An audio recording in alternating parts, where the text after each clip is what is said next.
আমি আর ভাই করে চলে গিয়েছিলাম আমাদের পাশের গ্রামে।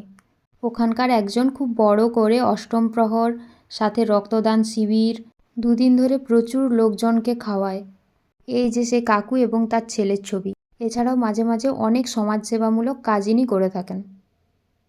আমি খুব ভীতু, তাই মা আর ভাইয়ের প্রেসারে আজ ফার্স্ট টাইম রক্তদান শিবিরে রক্ত দিতে এসেছিলাম।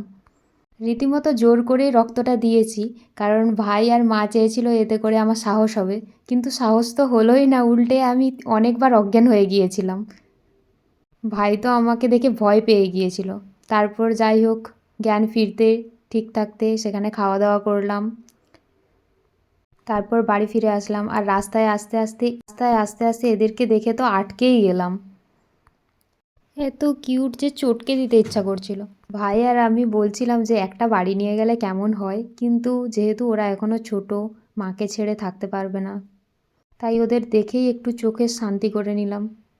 টিফিন কি দিয়েছিল তা তো খেতে পারিনি সেখানে, আর আমাকে আর ভাইকে একটা গিফট দিয়েছিল, সেগুলোই মাকে দেখাচ্ছিলাম।